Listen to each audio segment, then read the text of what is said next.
আল্লাহ নবী সাল্লাল্লাহু আলাইহি ওয়াসাল্লাম বলছেন, হাদিসের মধ্যে আছে, যে ফজরের নামাজ পড়ে না, আল্লাহ রসুল বলছে ওয়া ইল্লা আসবাহা খাবিসান নফস কাসলানান, ফজরের নামাজ যে পড়ে না, রসুল বলেন সে হচ্ছে খবিস। খবিস, এটা খবিস তুই বেটা। এই তোমরা যারা ফজরের নামাজ পড়ো না, খবিস তুই বেটা, খবিস। পাউডার লাগায়, আবার পাউডার লাগাও কিত্তা, খবিস কোথাকার খবিস, আবার পাউডার লাগাও কিত্তা, ফেয়ার অ্যান্ড লাভলি ডলো কিত্তা, কথা বলেন না কেন? তুই কিত্তা পাউডার লাগাও, পাউডার লাগাইলে বুঝি সুন্দর হয়। বেড়িয়ে দেখো না পাউডার লাগায়ও, এবড়িয়ে লাগায় ঘন্টা দুই এক পর আবার এবড়িয়ে দুই এলায়, এবড়ি জান এটা ধোকা, ঠিক কিনা বলেন না? এটা যে ধোকা, নাহলে এবড়ি ধোকা। মেকআপ বক্স ধোকা আবার লাগাইয়া সেটা, এটা ধোকা, এটা আসল না, এটা নকল। আল্লাহ নবী সাল্লাল্লাহু আলাইহি সাল্লাম বলেন বেনামাজি খবিস। আর নবীজি হাদিসে আছে, বাথরুমে ঢুকতে, পেশাব পায়খানায় ঢুকতে নবীজি খবিস থেকে পানাহ চাইতেন, দোয়া পড়তে। তো এই দোয়ার অর্থ কি? আল্লাহ আমি খবিস থেকে কি চাই? পানাহ চাই। তার মানে নবীজি বুঝাই দিছে উম্মত, পেশাব পায়খানার মধ্যে থাকে খবিস। খবিসের ঠিকানা কোথায়? Bathroom, bathroom, toilet. আল্লাহুম্মা ইন্নী আউযু বিকা মিনাল খুবুসি ওয়াল খাবায়েস। আল্লাহ খবিস থেকে পানাহ চাই। বাথরুমে ঢুকতে বলেন, জন্য বেনামাজি খবিস। এই খবিসের ঠিকানা টয়লেট, নাপাক,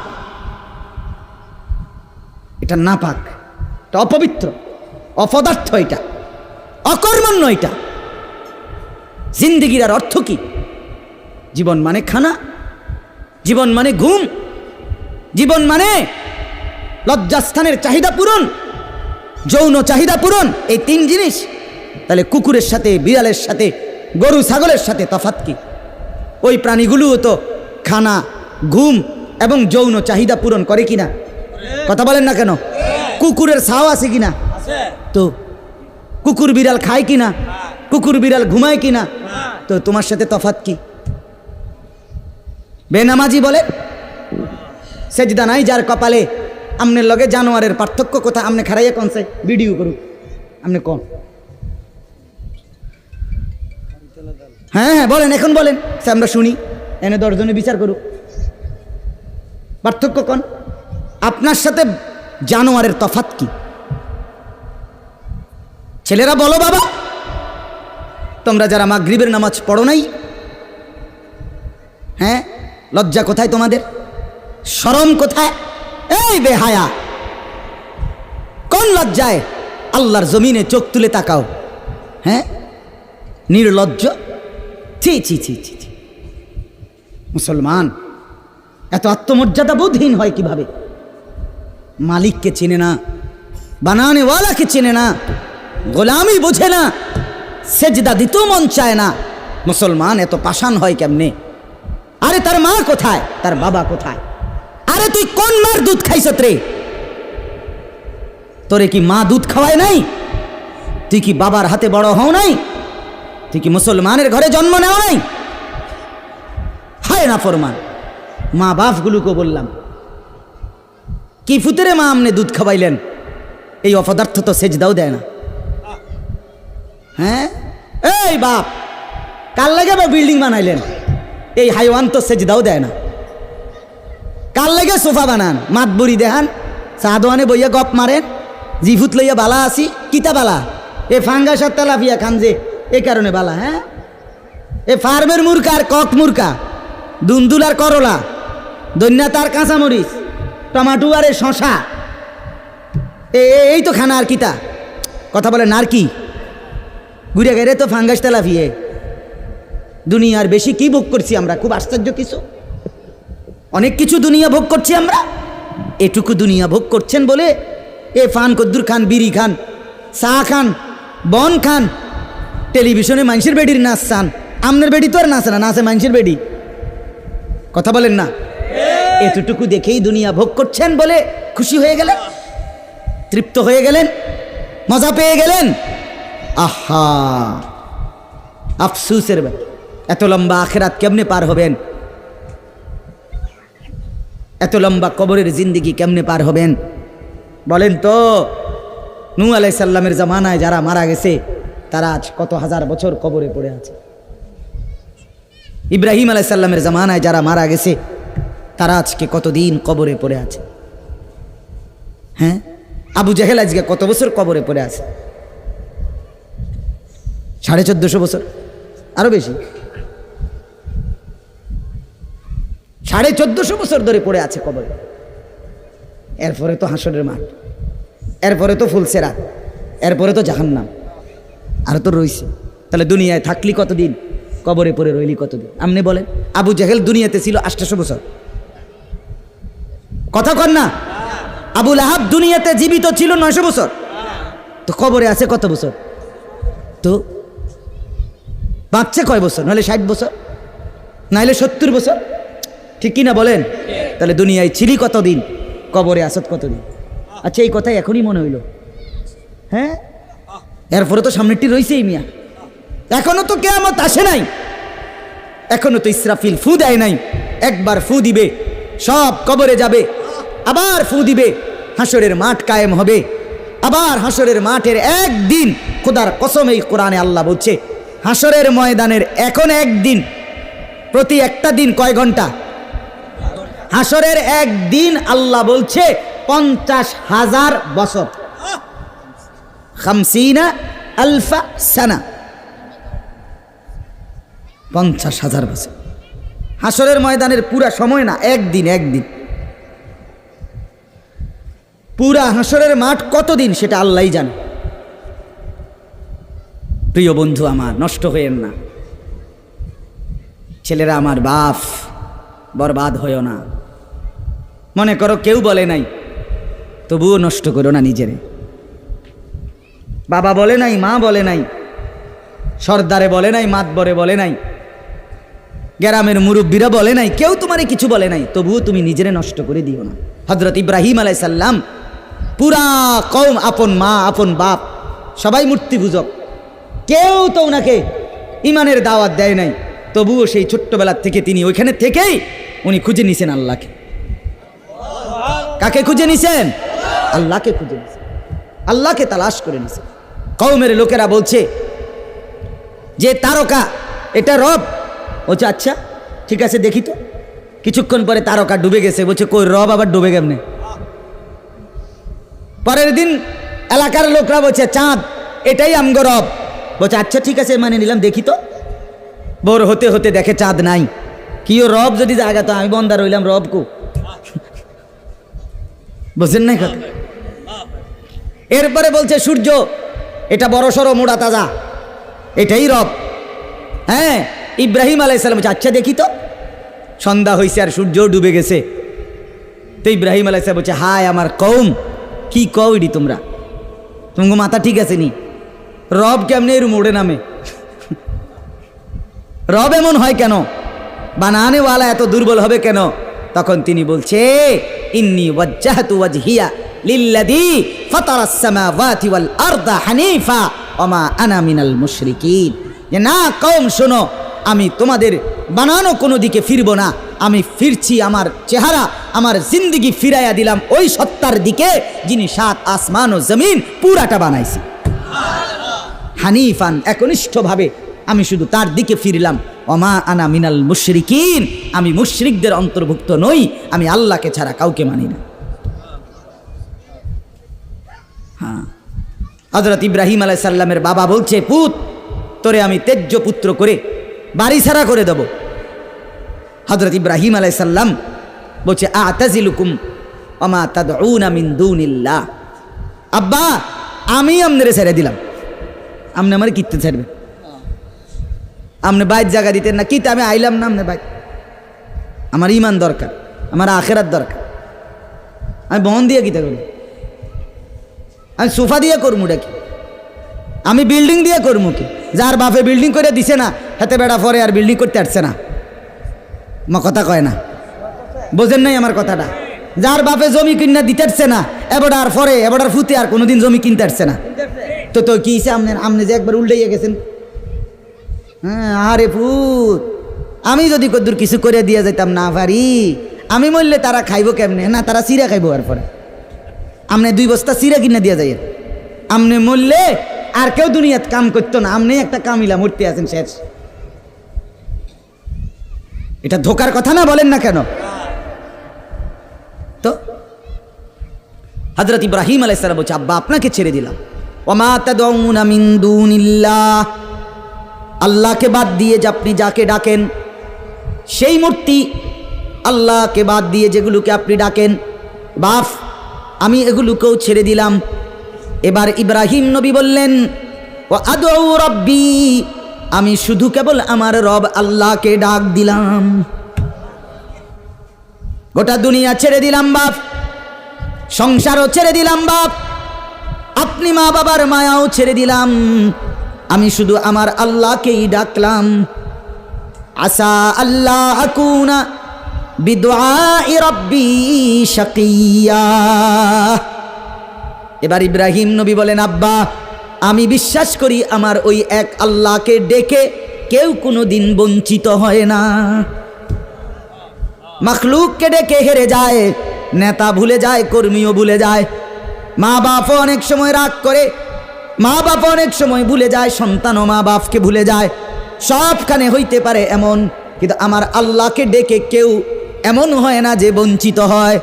আল্লাহকে বান্দা যখন জমিন থেকে ডাক দেয় আল্লাহ রব্বুল আলামিন সাথে সাথে বলে লাব্বাইক ইয়া আবদি, আমার বান্দা আমি হাজির, বল না বান্দা কি দরকার। বান্দা আবার বলে আল্লাহ, আল্লাহ আবার বলে লাব্বাইক, আছি তো বলো না। বান্দা বলে সুবহানাল্লাহ, আল্লাহ বলে শুনছি তো বান্দা, বলো না কি চাও বান্দা।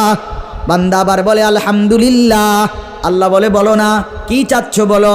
আল্লাহু আকবার, বলে আবারও বলছি কি চাচ্ছ বলো না, আমি তো শুনতেছি, আমি তো আছি বান্দা। কিন্তু বান্দা যখন শুধু আল্লাহকে ডাকতে থাকে, জিকির করতে থাকে, তাসবিহ পড়তে থাকে, মনের কষ্ট দুঃখ বেদনা চাওয়া পাওয়া কিছুই বলে না, শুধু জিকির করে, শুধু জিকির করে, শুধু আল্লাহকে ডাকে, আল্লাহকে ডাকে, শেষ পর্যন্ত আল্লাহ খুশি হয়ে বলে বান্দা তুই যেহেতু আমাকে ডেকে মজা পাইছো, ঠিক আছে বান্দা তুমি আমাকে ডাকতে থাকো, আমি আল্লাহ তোমাকে দিতে থাকি। কি লাগবে আমি তো জানি, তোর বিবি অসুস্থ আমি কি জানি না, তোর ছেলে বিদেশে অসুবিধায় আছে আমি কি জানি না, কথা বলেন, তোর যে শরীরে সমস্যা আমি কি এটা জানি না, আমি তো সব জানি, কোথায় তোর কোন মুসিবত। আল্লাহর আড়ালে কি কিছু হয়, আল্লাহর গোপনে কি কিছু হয়, তাইলে আল্লাহর ইচ্ছা ছাড়া কি কিছু হয়। এজন্য মোবাইলের কথা বলতে গিয়ে এতগুলোর কথা লম্বা বললাম। ছেলেদেরকে বললাম বাবা অনেক ছেলে বসছো, মাশাআল্লাহ, আল্লাহ খুব বরকত দান করে।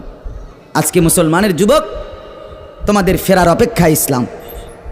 তোমরা যদি নামাজি না হও, চরিত্রবান না হও, জীবনটা যদি নারীর পিছনে আর ছবির পিছনে, নর্তকীর পিছনে আর উলঙ্গ ছবির পিছনে, মদ জুয়া জিনা ব্যভিচারের পিছনে শেষ করে ফেলো, এই চোখের দৃষ্টি, এই নজর, এই চোখের দৃষ্টি, এটা যদি নষ্ট করে ফেলো, গুনাহ দেখতে দেখতে, নাপাক ছবি দেখতে দেখতে, তো তোমরা নিজের জীবনই ভালো বাঁচবা কেমনে, ইসলামের জন্যই লড়বা কেমনে। আর মুসলমানের যুবক যদি হেরে যায়, মুসলমানের যুবক যদি পড়ে যায়, তো দিনের জন্য জানবাজি রাখবে কে? এই বুড়ারা, 60 বছর 70 বছরের বুড়া, এবার আর দৌড়তে পারবো, এবার দোয়া না করবো, কথা বলেন না কেন? মুরব্বীরা কি করবে? কলিজা ছিঁড়ে দোয়া করবে।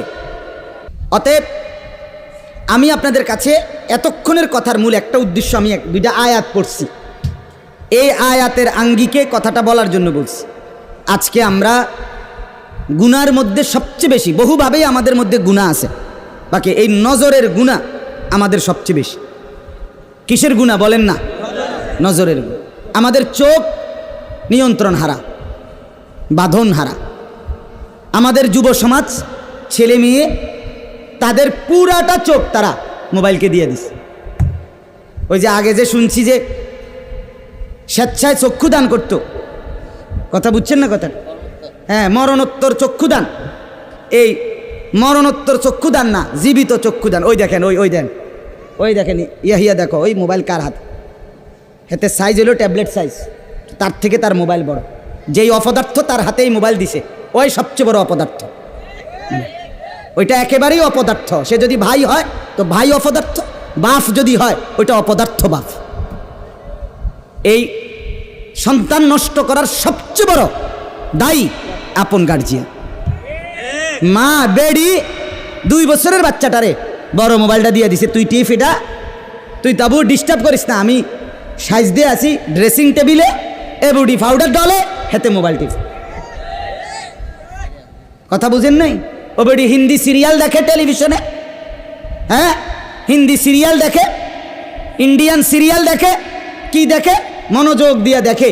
হিন্দি সিরিয়ালের সবগুলোর মূল বৈশিষ্ট্য হলো স্বামী স্ত্রীর ঝগড়া, শাশুড়ির থেকে জামাইরে কেমনে আলাদা করতে হবে, দেবর ননদের কেমনে স্বামীর থেকে বিচ্ছিন্ন করতে হবে, মানে সংসার কিভাবে তছনছ করবে, এটা হলো ওই বেঈমানদের সবচেয়ে বড় ষড়যন্ত্র। সবগুলোর বৈশিষ্ট্য এটা। মহিলারা এইটা দেখা বিবাহের পরে 6 মাসও একসাথে আর থাকতে চায় না। 6 মাসও না, বেডির সিদ্ধান্ত মরিয়ার বাসি তে বেড়ারে তার বাপ মার থেকে আলাদা করুন। জীবনের সাধনা এটা। হায় হায় লানত, অভিশাপ ওই নারীর প্রতি, যে নারী তুমি বেটি তোমার একটু সুখের জন্য স্বামী বেচারাকে আলগা করে লাইলা, তুমি তো কিছুক্ষণের সুখ হয়তো পাইবা, কিন্তু এই স্বামী মা বাবার নাফরমানির কারণে এই ছেলেটা তারে তো চিরদিনের জন্য জাহান্নামী বানাই দিল। মা বাপ যদি কষ্ট পায়, আহাজারি করে, মা বাপের কলিজার মধ্যে যদি ব্যথা লাগে, তো এই সন্তান জাহান্নামী হবে না? বলে এজন্য আমরা প্রত্যেকেই এই কথাটা বলতেছিলাম। আজকে আমাদের সবচেয়ে বড় গুনাহ আমাদের ছেলেদের, আমাদের মেয়েদের, আমাদের নারীদের, আমাদের পুরুষদের, আমাদের জওয়ান, আমাদের বুড়া, আমাদের যুবতী, আমাদের বৃদ্ধা, সবার একটাই বড় রোগ আমরা চোখ অনিয়ন্ত্রিত। বুড়া মানুষও টেলিভিশন চায়, বুড়া চাচা বাঁকা হয়ে গেছে, কাশে বেরামে ধরে গেছে, কিন্তু এবার টেলিভিশন সাউন্ড, বেডির সাউন্ড, চা দোকানে নাচ গান দেখার অভ্যাস ছোটে নাই। এমন অভ্যাস আছে কিনা বলেন না? যার নাই হেবড়া রাগ না হইলেই ভালো, আর যে বেটা রাগ হইলে আপনার এই অভ্যাস থাকলে আপনার রাগ হইলেই কি আর আসলেই কি। অতএব নজর নিয়ন্ত্রণ করা চাই, নজর হেফাজত করা চাই, নজর সুন্দর করা চাই। অতএব আমার বাপ, আমি আপনাদের কাছে কোরআনুল কারীমের এই 2টা আয়াতের তর্জমা শুনাইতে চাই। এটা পুরুষদের জন্য, নারীদের জন্য, উভয়টা। একজন মুসলিম পুরুষ তার ব্যাপারেও আল্লাহর হুকুম, একজন মুসলিম নারী তার ব্যাপারেও আল্লাহর হুকুম। উভয়কে আল্লাহ তাআলা বলছে চরিত্রের হেফাজতের জন্য সবচেয়ে প্রথম শর্ত 1 নাম্বার দৃষ্টি হেফাজত। কোনো মানুষের চরিত্র সুন্দর কিনা এটার প্রমাণ তার নজর ঠিক কিনা। আমি ওই কথা শুদ্ধ কয়, ফ্যান ফিনছে, শার্ট গাও দিছে, স্প্রে লাগাইছে, কথাবার্তা এমনি কুমাইয়া কয় জি জি জি আঙ্কেল কেমন আছেন, ভালো আছেন, আর মাশাআল্লাহ দেখছুনিও ভদ্র ভদ্র বাইয়া পড়তে আছে একবার এবার। না না না না, 1 নাম্বার পবিত্রতা, সুন্দর উত্তম আখলাক, সৎ চরিত্রবানের 1 নাম্বার বৈশিষ্ট্য হলো যে যার চক্ষু নিরাপদ, যে চোখ নিরাপদ রাখে। 1 নাম্বার এটা আল্লাহ তাআলা বলেন। আর চূড়ান্ত হলো যে নিজের লজ্জাস্থান হেফাজত করে। এই 2 দিকের বেড়া, মাঝখান দিয়ে এর ভিতরে যা আছে সবগুলো এতে নিয়ন্ত্রিত হবে।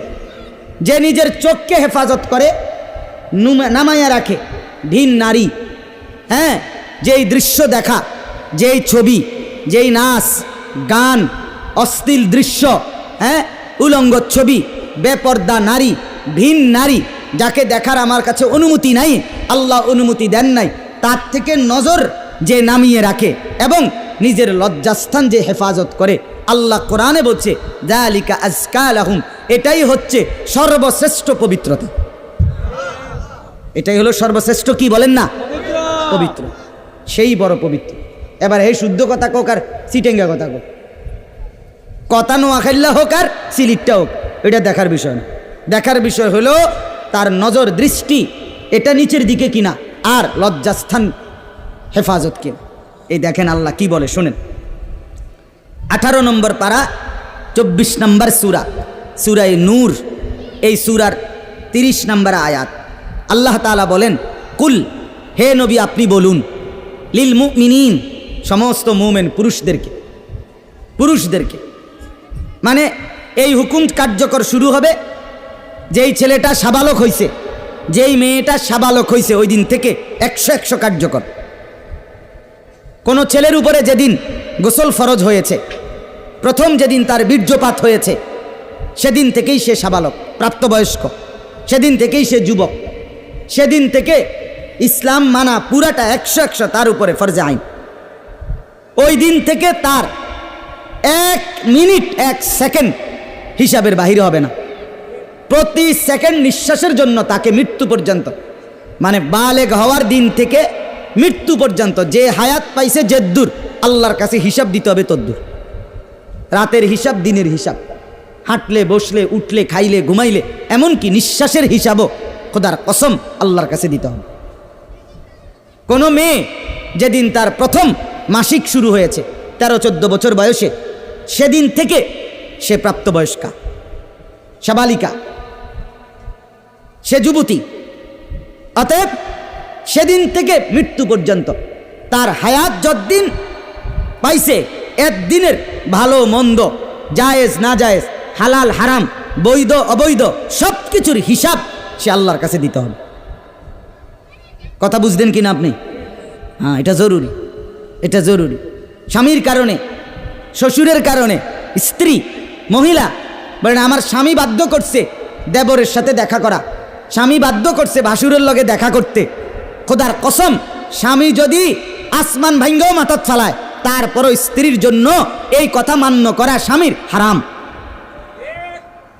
আর স্বামী যদি এই হারাম কাজের জন্য বাধ্য করে স্ত্রীকে, এই স্বামী জালেম। এই স্বামী কি বলেন না কেন? শাস্তো ভাই, জ্যাঠতো ভাই, খালতো ভাই, ফুফাতো ভাই, দুলা ভাই, তারারে কইছে বাদ বাইরা দাও, তুমি আজ্ঞায় দাও, তারা মেহমান, সব সময় কি আর আইয়েনি? হ্যাঁ, যেই স্বামী বলে, যেই শ্বশুর বলে, এই উভয়টাই জালেম, নিকৃষ্ট পাপী, সীমালঙ্ঘনকারী, সীমালঙ্ঘনকারী, কোনো সন্দেহ না, কোনো সন্দেহ। আল্লাহকে, আল্লাহর হুকুমের বিরোধিতা করে মাখলুকের হুকুম মানা অনুমতি নাই, অনুমতি নাই। হযরত ইব্রাহিম আলাইহিস সালামের বাবা ওনাকে মূর্তি পূজা করতে বাধ্য করতে চাইছে, করছে না, কইছে না যে নরে তেজ্য পুত্র করে দেবো বেড়া, কোরআনের আয়াত। ইব্রাহিম আলাইহিস সালাম বলছে আমনেরে আমি ছেড়ে দিলাম। কিসের জন্য? ঈমানের জন্য। কিসের জন্য বলেন না? ওয়া ইন জাহাদাকা আলা আন তুশরিকা বি মা লাইসা লাকা বিহি ইলমুন ফালা তুতি'হুমা ওয়া সাহিবহুমা ফিদ দুনিয়া মা'রুফা। কোরআনে আল্লাহ বলেন, তোমার মা বাপ যদি তোমাকে আমি আল্লাহর সাথে শিরিক করতে বলে, তুমি কোনোভাবেই তার অনুসরণ করবে না। হ্যাঁ, তবে মা বাবার সাথে কষ্টদায়ক আচরণ করবে না, ব্যবহার করবে ভালো, ব্যবহার করবে উত্তম, তার গায়ে হাত দিবে না, তারে ধাক্কা দিবে না, তারে গালি দিবা না, তারে ধমক দিবা না, কিন্তু তার কথা মানবা না। কোন কথা? আল্লাহর নাফরমানির কথা, শিরিক, কুফর, নাজায়েজ, হারাম, হারাম। সেদিন আমার কাছে এক যুবক ভাই জিজ্ঞেস করছে এ কথা, যে তার বাবা তাকে বাধ্য করতেছে তার দোকান দেখাইয়া 5 লাখ টাকা সুদে টাকা নিয়ে দিতে। মন নাই? আমি পরিষ্কার আমরা বলছি যে অসম্ভব কথা। তোমার বাপ প্রয়োজনে তোমারে ঘর থেকে বের করে দিবে, দেও। এক তো তুমি তারে গালি দিও না, কিন্তু তুমি তার এই কথা মান্য না। এ কথা মানার অধিকার, যেটা আল্লাহ হারাম করছেন সেটা বাবার কথার কারণে হালাল? আরে বলেন না কেন? যেটা আল্লাহ হারাম করছেন সেটা স্বামীর কথার কারণে হালাল না। না, আমি কিতা করতাম, বেডিতে এই সমস্ত ফাঁকনা কথা কইলে হইতো না। তে বেড়া বাতানে চাইলানে আমি রাইন্দা দেই, এরপরে কিতো বেডি হেতে কইতে পারবো। আরে আলাপ, এসব আলাপ করলে হইতো। ফেরাউনের ঘরে বিবি আসিয়া, ফেরাউনের মতো জালেম কাফের, তার ঘরে নিজের ইমান 100 ঠিক রাইখা দেখায় দিছে পৃথিবীবাসীকে যে জমিনে ফেরাউনের চাইতে বড় কাফের কে হবে। আমি তার ঘরে থাইকা ইমানদার থাকছি, আমি স্ত্রী আসিয়া, আমি জান্নাতি। অতএব পৃথিবীর সবচেয়ে বড় জালেমের ঘরে থাকলেও, পাপীর ঘরে থাকলেও তোমাকে আখেরাত বরবাদ করতে পারবা না। আল্লাহ আমাদের মা বোনদেরকে বুঝার তৌফিক দান করে, আপনাদেরকেও বুঝার তৌফিক দান। নিজের স্ত্রী নিজের কন্যাকে বাজারের পণ্য বানাবেন না। আত্মমর্যাদা বহুত বড় সম্পদ, গায়রত। আপনার স্ত্রী বেপর্দা বাজারে বাজারে ঘুরে, রাস্তার পুরুষ রাক্ষসের মতো তাকাইয়া দেখে, আপনার আত্মসম্মানে লাগে না, আপনি বেগায়রত, আপনি পুরুষ নামের কলঙ্ক। আপনার মেয়ে বেপর্দা হাঁটে, 8-7 কাপড় পরে, টাইট কাপড় পরে, জামা পরে, রঙ্গিলা পাউডার চিয়া সাজ্জা রাস্তার বখাটে দুই পাশে কুত্তার মতো দুই পাশে গুরগুর গুরগুর কইরা পিছনে পিছনে ঘোরে। আমনে বাপ হইয়া জানেন, মেয়ে মা হইয়া দেখছেন, আমনের গায়ে লাগে না, কলিজায় লাগে না, আপনি বেগায়রত, আত্মমর্যাদাহীন পুরুষ আপনি। আমি সেদিন নিজে দেখছি, আমার কলিজা ছিঁড়ে গেছে। আমি নিজে দেখছি, ওই দেবিদ্দার রাস্তা দিয়ে আসতেছি, বাজারের মধ্যে জ্যাম। হঠাৎ আমার নজর জানালা দিয়ে বাহিরে দেখলাম একটা স্কুল পড়ুয়া মেয়ে। মেয়েটা আপনার স্বাভাবিকভাবে জড়সড়ো হয়েই হাইটা যাইতেছে সামনে দিয়া। ঠিক মেয়েটার এক হাত পিছনে একটা ছেলে আপনার এই বড় মোবাইল দিয়া, মেয়েটা হাঁটতেছে মেয়ের মতো, এই জানোয়ারে পিছন থেকে ভিডিও করতে করতে মেয়ের যাইতেছে পিছন। আমার মন চাইছে জানালা খুলে বলি, বোন তোর পিছনে কুত্তা লাগছে, তোর পেছনে কি লাগছে? কুত্তা লাগছে, তুই তোরে কুত্তা থেকে বাঁচা। বলেন মুসলমান এত নিকৃষ্ট হয় কিভাবে? আমরা নিজে কিতাবে পড়ছি, এই আজকেও পড়ছি ইয়াহিয়া, এই বইটা ফিলিস্তিনি বই, এটাতে লেখা আছে পৃথিবীর পশ্চিম প্রান্তে, মনে করেন পৃথিবীর এদিকে শেষ প্রান্তে যদি কোনো মুসলমান বোন নির্যাতিত হয়, খোদার কসম পৃথিবীর পূর্ব প্রান্তের শেষ মুসলমানের উপরও ফরজ ওই বোনের ইজ্জতের বদলা নেওয়া। এটা মাসালা। হ্যাঁ, কথা ছিল এই, মুসলমানের যুবক হবে মা বোনের ইজ্জতের পাহারাদার। আহা, কোথায় সেই মোহাম্মদ বিন কাসেম, 17 বৎসরের যুবক,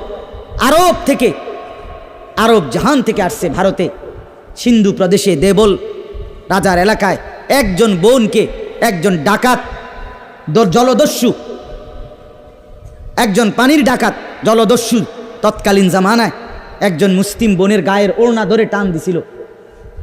তখন ওই বোন চিঠি পাঠাইছিল হাজ্জাজ ইবনে ইউসুফের কাছে আরব দেশে, হাজ্জাজ তুমি বেঁচে থাকতে তোমার মুসলিম বোনের গায়ের ওড়না ধরে টান দিছে বেঈমান কাফের, তুমি এর বদলা নিবা কিনা আমি শুনতে চাই।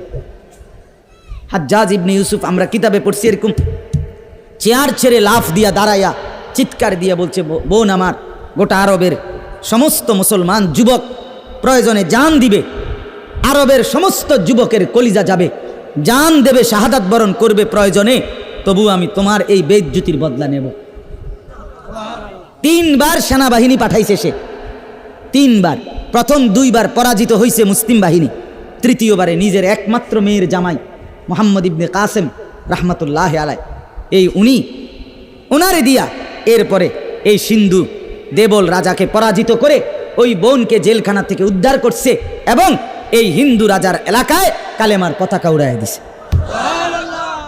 হ্যাঁ, সেখান থেকেই এই ভারতীয় উপমহাদেশে মুসলমানদের যাত্রা, ইসলামের সূচনা। এক বোনের ইজ্জতের জন্য ধর্ষিতা হয় নাই, কাপড় টান দিছে কেন? খলিফা মুতাসিম বিল্লাহ, এক ইয়াহুদি খলিফা মুতাসিম বিল্লাহ, মুসলমানদের একজন খলিফার নাম উমাইয়া খলিফা, ওনার আমলে একজন মহিলা ইয়াহুদিদের এলাকায় গেছিল, বাজারে পর্দানসীন বোরখাওয়ালা নারী, ওই ইয়াহুদি, দুষ্ট এক ইয়াহুদি ওই মহিলার পিছন দিক দিয়া, বোরকার পিছনে কৌশলে পিছন দিক দিয়া গোপনে এমন এক রশি টান বাঁধছে। রশি বাঁধ দেওয়ার কারণে মহিলা যখন সামনের দিকে আগাইছে, তখন এই রশির টান লাগাতে মহিলার বোরকা উঠে গেছে উপরের দিকে সামান্য, উনি পড়ে গেছে। এই মহিলা ওই বাজারে চিৎকার দিয়া বলছে, ওয়া মুতাসিমা, হায় মুতাসিম, তুমি কই? তোমার মুসলিম বোনকে বেইজ্জতি করছে।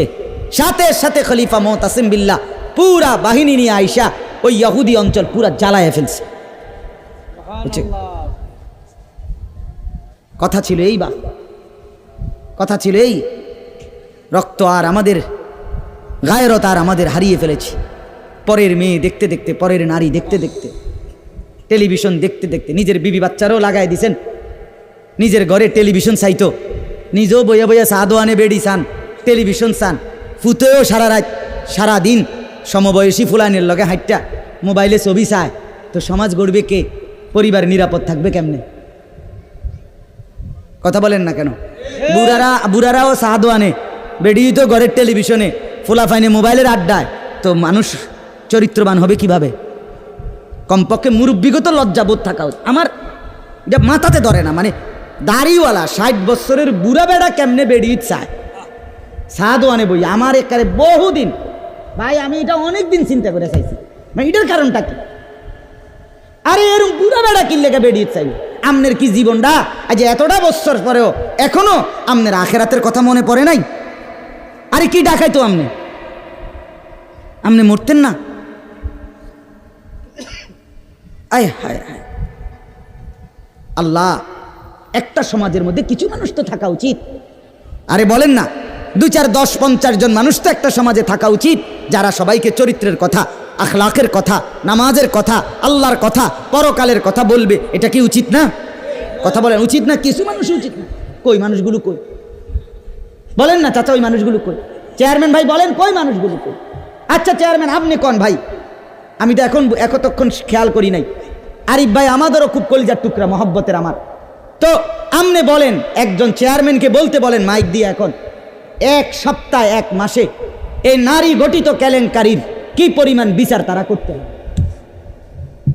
আমি অসংখ্য চেয়ারম্যানের সাথে কথা বলছি, প্রায় বলে হুজুর সমাজটা খাইয়া লাইছে একবার। এই যে বলতেছে এটাই বেশি। চরিত্রহীনতার সয়লাভ।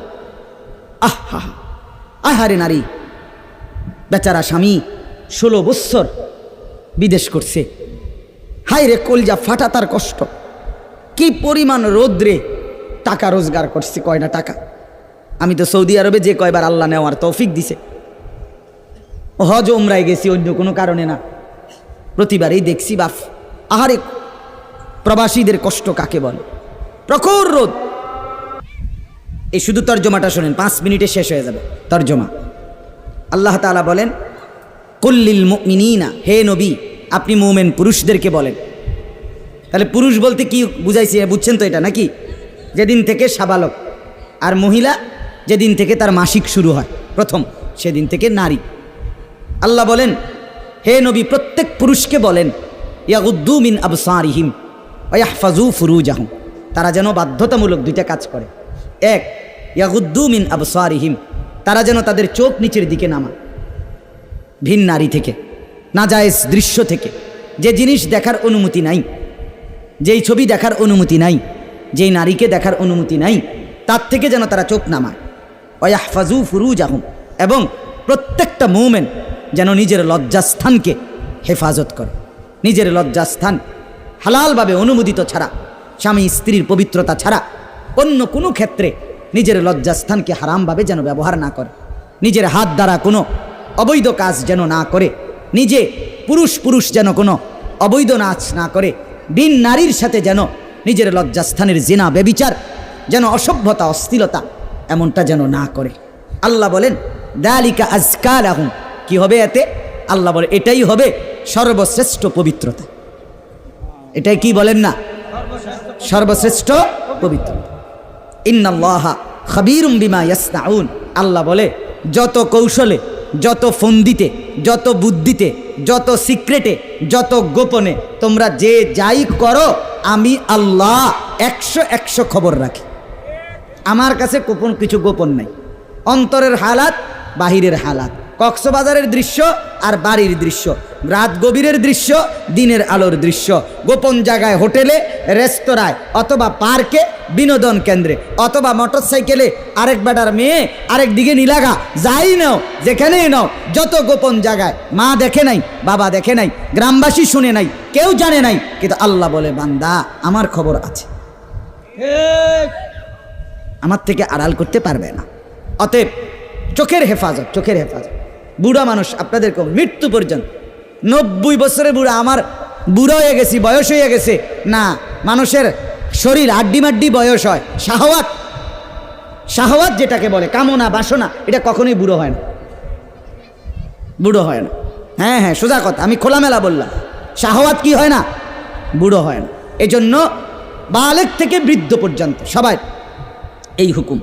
2 নাম্বার আল্লাহ বলেন 31 নম্বর আয়াত, অকুল্লিল মুমিনাতি ইয়াগদুদনা মিন আবসারিহিন্না ওয়া ইয়াহফাজনা ফুরুজাহুন্না। হে নবী, আলাদাভাবে আপনি মুমিন মহিলাদেরকেও বলেন, নারীদেরকেও বলেন, তারাও যেন এই 2টা কাজ করে।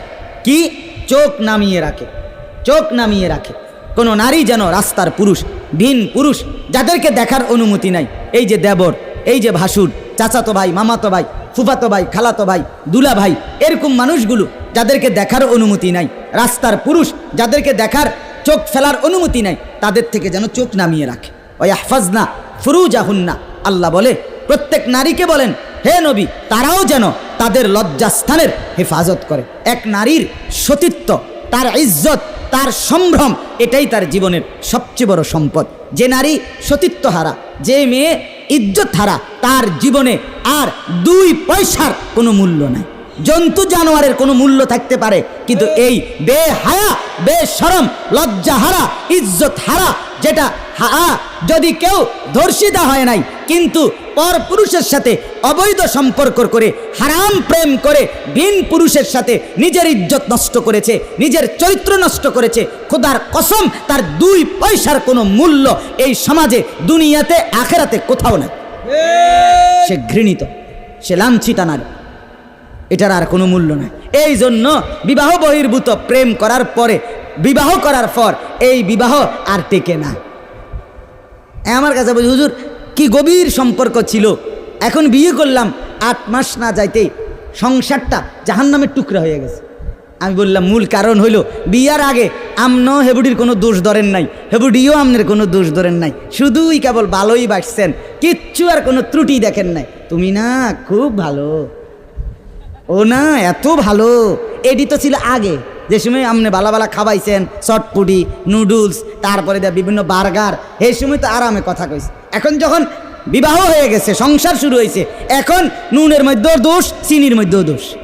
নুনও আগের মতো কড়া লাগে না, চিনিও আগের মতো মিঠা লাগে না। কথা বুঝেন না? এখন ভালোবাসা ঠুস, ভালোবাসা কি? এজন্য আল্লাহ বলেন, নারীকে বলেন নজর নামাইতে এবং নিজের লজ্জাস্থান হেফাজত করতে, বাকিটা অন্য কোনো দিন। আল্লাহ তাআলা আমাদের প্রত্যেক পুরুষ, নারী, যুবক, যুবতী, জওয়ান, বুড়ো প্রত্যেককে নিজের চরিত্রের সৌন্দর্যের জন্য চোখ দৃষ্টি নামানো এবং লজ্জাস্থান হেফাজত রাখবার তৌফিক